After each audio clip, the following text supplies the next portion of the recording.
ভূমধ্যসাগরের নীল জলরাশির মাঝে ভাসমান এক রহস্যময় দ্বীপ সাইপ্রাস। মানচিত্রের দিকে তাকালে মনে হবে এটি একটি একক দেশ, কিন্তু বাস্তব চিত্র সম্পূর্ণ ভিন্ন।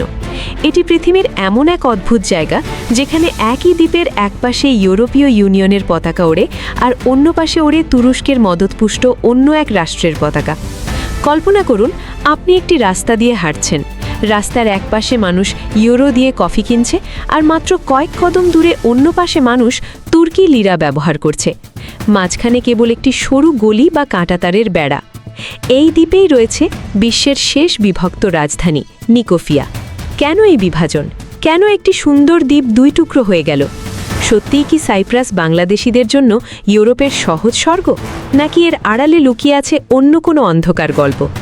আজকের বিস্তারিত প্রতিবেদনে আমরা সাইপ্রাসের হাজার বছরের ইতিহাস থেকে শুরু করে বর্তমানের জটিল ভূ রাজনীতি এবং সেনজেন রহস্যের গভীরে যাব। সাইপ্রাস কেবল একটি দ্বীপ নয়, এটি তিনটি মহাদেশ, ইউরোপ, এশিয়া এবং আফ্রিকার সংযোগস্থল। ভৌগোলিকভাবে এটি এশিয়ার খুব কাছে হলেও সংস্কৃতি ও রাজনীতিতে এটি আপাদমস্তক ইউরোপীয়। এখানে বছরে ৩০০ দিনের বেশি সূর্য হাসে, তাই ইউরোপের কনকনে শীত থেকে বাঁচতে পর্যটকরা এখানে ভিড় জমান। দক্ষিণ দিকে রয়েছে আয়া নাপার মতো বিশ্বখ্যাত সৈকত, আর উত্তর দিকে রয়েছে আদিম ও শান্ত প্রকৃতি। দ্বীপের ঠিক মাঝখানে দাঁড়িয়ে আছে ট্রুডোজ পর্বতমালা, যেখানে শীতকালে বরফ পড়ে, অথচ মাত্র ১ ঘন্টা দূরে সমুদ্র সৈকতে তখন মানুষ রোদে গা পড়ায়। সাইপ্রাসের নাম এসেছে গ্রিক শব্দ কিপ্রস থেকে, যার অর্থ তামা। প্রাচীনকালে এই দ্বীপ ছিল তামার খনি। ব্রোঞ্জ যুগে এই তামা দিয়ে তৈরি অস্ত্র ও সরঞ্জাম পুরো বিশ্বে ছড়িয়ে পড়েছিল। কিংবদন্তি অনুযায়ী গ্রিক প্রেমের দেবী অ্যাফ্রোডাইটি এই সাইপ্রাস দ্বীপের সমুদ্রের ফেনা থেকেই জন্ম নিয়েছিলেন। Roman, Byzantine, Richard the lion heart থেকে শুরু করে অটোমান সাম্রাজ্য সবাই এই কৌশলগত দ্বীপটি দখল করতে চেয়েছে। ১৫৭১ সালে অটোমানরা এটি জয় করে এবং দীর্ঘ ৩০০ বছর শাসন করে। এরপর ১৮৭৮ সালে ব্রিটিশরা সাইপ্রাসের নিয়ন্ত্রণ নেয়। সাইপ্রাসের বর্তমান সংকটের মূল লুকিয়ে আছে বিংশ শতাব্দীতে। দ্বীপের জনসংখ্যার অধিকাংশ ছিল গ্রিক সাইপ্রিয়ট, আরেকটি সংখ্যালঘু অংশ ছিল তুর্কি সাইপ্রিয়ট। গ্রিকরা চাইত সাইপ্রাসকে গ্রিসের সাথে যুক্ত করতে, এনোসিস, আর তুর্কিরা এর বিরোধিতা করত। ১৯৬০ সালে ব্রিটিশদের কাছ থেকে স্বাধীনতা পেলেও শান্তি আসেনি। ১৯৭৪ সালে গ্রিসের মদতপুষ্ট এক মারণিক অভ্যুত্থানের মাধ্যমে সাইপ্রাসকে গ্রিসের সাথে যুক্ত করার চেষ্টা করা হয়। এর প্রতিক্রিয়ায় তুর্কি সাইপ্রিয়টদের নিরাপত্তা নিশ্চিত করতে তুরস্কের সেনাবাহিনী উত্তর সাইপ্রাসে অবতরণ করে। শুরু হয় রক্তক্ষয়ী যুদ্ধ। হাজার হাজার মানুষ ঘরবাড়ি ছেড়ে দক্ষিণে বা উত্তরে পালিয়ে যায়। ফলাফল, দ্বীপটি দুই ভাগে বিভক্ত হয়ে যায়। মাঝখানে জাতিসংঘ তৈরি করে একটি বাফার জোন বা গ্রিন লাইন। সেই থেকে উত্তর সাইপ্রাস আলাদা হয়ে যায়, যদিও বিশ্ব তা স্বীকার করেনি। দক্ষিণ সাইপ্রাস, রিপাবলিক অফ সাইপ্রাস, এটি আন্তর্জাতিকভাবে স্বীকৃত। ২০০৪ সালে এটি ইউরোপীয় ইউনিয়নের সদস্য হয়। এখানকার অর্থনীতি অত্যন্ত শক্তিশালী, পর্যটন এবং শিপিং ব্যবসার উপর ভিত্তি করে গড়ে ওঠা। এখানকার মানুষ গ্রিক ভাষায় কথা বলে এবং ধর্মীয়ভাবে তারা অর্থোডক্স খ্রিস্টান। উত্তর সাইপ্রাস, TRNC, তুরস্ক ছাড়া আর কোনো দেশ একে রাষ্ট্র হিসেবে স্বীকৃতি দেয়নি। ফলে এখানকার অর্থনীতি ও বিমান যোগাযোগ সরাসরি তুরস্কের উপর নির্ভরশীল। এখানকার মুদ্রা তুর্কি লিরা এবং ভাষা তুর্কি। তবে এই অংশটি অত্যন্ত সস্তা এবং শান্ত। সাইপ্রাসের ট্র্যাজেডির সবচেয়ে বড় উদাহরণ হল ভারোসা। ১৯৭৪-এর আগে এটি ছিল বিশ্বের সবচেয়ে বিলাসবহুল পর্যটন কেন্দ্র। এলিজাবেথ টেইলর থেকে শুরু করে বড় বড় তারকারা এখানে ছুটি কাটাতে আসতেন। যুদ্ধের সময় মানুষ মাত্র ১ ঘন্টায় সব ফেলে পালিয়ে যায়।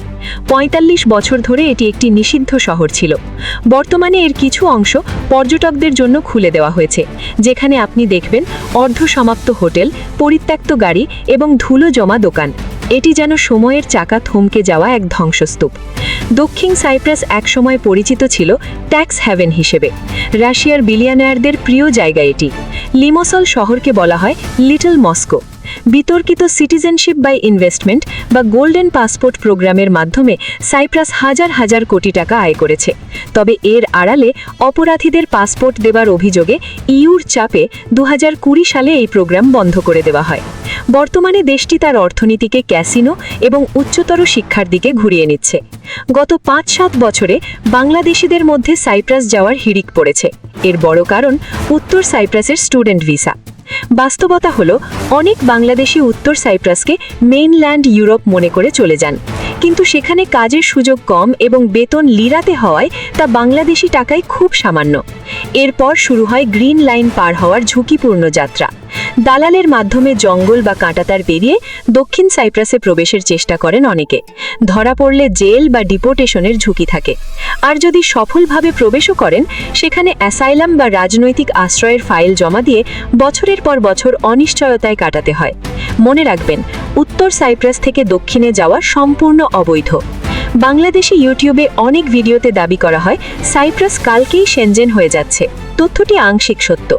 সাইপ্রাস অনেক বছর ধরেই সেনজেনে ঢোকার চেষ্টা করছে, কিন্তু তাদের ভূখণ্ডগত বিভাজন এবং তুরস্কের সাথে বিরোধের কারণে তারা এখনও পূর্ণ সদস্য হতে পারেনি। 2023 সালে তারা সেনজেন ইনফরমেশন সিস্টেমে যুক্ত হয়েছে, কিন্তু এখনও বর্ডার চেকপোস্ট ওঠেনি। 2026 সালের মধ্যে বড় কোনো ঘোষণা আসার সম্ভাবনা থাকলেও রাজনৈতিক পরিস্থিতি এখনও ধোঁয়াশা। তবে বৈধভাবে দক্ষিণ সাইপ্রাসে পড়তে আসা মেধাবীদের জন্য ভালো সুযোগ রয়েছে। এখানকার কলেজগুলো সস্তা এবং ইউরোপের ডিগ্রি প্রদান করে। দক্ষ জনবলের জন্য হোটেল ম্যানেজমেন্ট, আইটি এবং শিপিং সেক্টরে ভালো ক্যারিয়ার গড়ার সুযোগ রয়েছে। তবে যারা কেবল সস্তা পথে ইউরোপে ঢোকার চেষ্টা করছেন, তাদের জন্য সাইপ্রাস এক কঠিন ফাঁদও হতে পারে।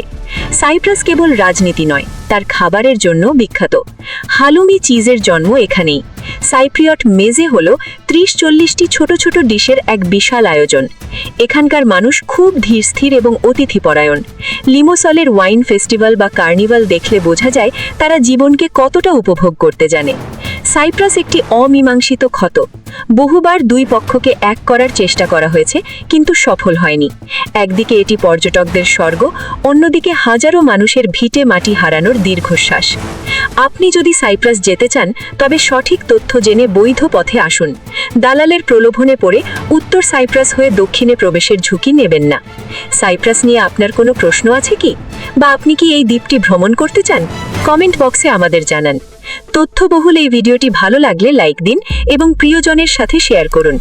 এমন আরও গভীর বিশ্লেষণধর্মী ভিডিও পেতে সাবস্ক্রাইব করে আমাদের সাথেই থাকুন। ধন্যবাদ।